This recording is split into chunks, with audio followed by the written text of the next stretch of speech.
ललितपुर जिलाधिकारी कार्यालय के प्रांगण में जहां पर एक महिला ने ज्वलनशील पदार्थ डालने लिया था, वहीं पर महिला की शिकायत थी कि पति का हुआ है अपहरण। वहीं पर ललितपुर पुलिस ने किया खुलासा, पति ही निकला झूठी अपहरण कहानी रचने वाला। पति ने फर्जी कंपनी बनाकर लोगों से 2.5 से 3 करोड़ रुपए लिए थे, जिनके देने थे पैसे। वहीं पर झूठी कहानी रची, जहां पर पत्नी से कहा कि हमारा हो गया है अपहरण, से लगा कि परिवार वाले दे देंगे लाखों रुपए, जिससे कर देंगे चुकता जहां पर देनदार के रुपए। पर ललितपुर पुलिस ने पति सहित 2 लोगों को किया गिरफ्तार और भेजा जेल।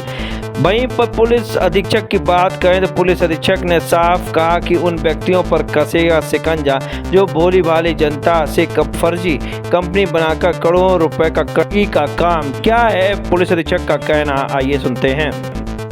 ललितपुर जिला अधिकारी कार्यालय में जहां पर एक महिला ने ज्वलनशील पदार्थ डालकर जहां पर आत्महत्या की कोशिश की थी, उसका कहना था कि मेरे पति को अपहरण कर लिया गया है। पुलिस का खुलासा, हम आपको बता दें कि पति ही निकला अपना अपहरण का मास्टरमाइंड। जहां पर ललितपुर में एक फर्जी कंपनी बनाकर 2 से 3 करोड़ रुपए की जहां पर ठगी की गई थी और उन्हीं पैसों से जहां पर उसने अपने पत्नी के नाम पर जमीन ली हुई थी और अपने भाई की नौकरी में पैसा लगाया था। उसने ये सोचा कि जहां पर पत्नी की जमीन बिकने के बाद पैसा मिल जाएगा और चुकता कर देंगे कर्जदारों को। वहीं पर प्लानिंग तो जो उसके द्वारा बनाई गई, पत्नी को जहां पर झूठी अपहरण की जहां पर सूचना दी गई और वहीं पर अपहरण का खेल हुआ चालू। लेकिन ललितपुर पुलिस ने जहां पर करा खुलासा और वहीं पर पति सहित 2 लोगों को किया गिरफ्तार और भेजा है जेल। फिलहाल ललितपुर से विकास सोनी, सी न्यूज़ भारत। देखिए, ये स्वयं का जो किडनैपिंग की एक आपराधिक षड्यंत्र रचने का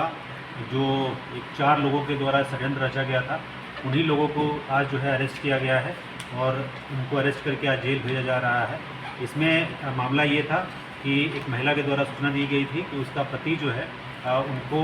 कुछ लोगों ने किडनैप कर लिया है और उनसे फिरौती के रूप में 30 लाख रुपए की जो है रकम मांगी गई है। इसके बाद जो है जब उनके द्वारा इस घटनास्थल को जो है अहमदाबाद जो है बताया गया था कि अहमदाबाद से जो है उनका पति जो है किडनैप किया गया है। उसकी जब उसकी विवेचना और FIR दर्ज करने के बाद उसकी विवेचना जब शुरू की गई, उसमें ये पता चला कि ये जो व्यक्ति जो मनोज है, जिनकी पत्नी के द्वारा मुकदमा लिखवाया गया था, इसके द्वारा जो है एक कंपनी बनाई गई थी 2018 में और उस कंपनी के माध्यम से इनके द्वारा जो पब्लिक से लगभग 2.5 से 3 करोड़ रुपए जो है वो इकट्ठे किए गए थे। इनके साथी जो है कई सारे थे, जिसमें भगवान दास हैं, इनकी पत्नी जो है खुद भी उसमें डायरेक्टर रही हैं और इन लोगों के द्वारा कंपनी बना करके लोगों के साथ फ्रॉड किया गया था और इनके ऊपर जो है पब्लिक जिनका पैसा जो है इन लोगों के द्वारा गबन किया गया था, उसके लिए इनके द्वारा कोतवाली और तालभेट में मुकदमे भी लिखे गए थे और एक मामले में इनकी घर की कुर्की जो है का भी 82 का आदेश जो है वो भी हुआ था। फिर जो वादियाँ हैं, उनके पति और उनके दोस्तों के द्वारा यह एक आपराधिक षड्यंत्र रचा गया कि यदि हम अपने किडनैपिंग की सूचना जो है वो दे देते हैं अपने परिवारजनों को, तो उनके माध्यम से हमको पैसा जो है वो मिल सकता है और इस पैसे का हम लोग जो पब्लिक से हम लोगों ने पैसा लिया है उसको हम लोग वापस कर सकते हैं। इसी के लिए इनके द्वारा लगातार अपनी पत्नी को फ़ोन करके बताया गया कि उनका किडनैपिंग किया गया है। साथ ही इसके पहले इनके द्वारा अपनी मम्मी को और अपने भाई से भी पैसे की मांग की गई थी, तो उनके द्वारा मना कर दिया गया था कि हम लोग आपको पैसा नहीं देंगे। इनके द्वारा जो अपने पत्नी के नाम पे और अपने कंपनी के नाम पे जो ज़मीनें खरीदी गई थी, उसके संदर्भ में इनका ये था कि उसी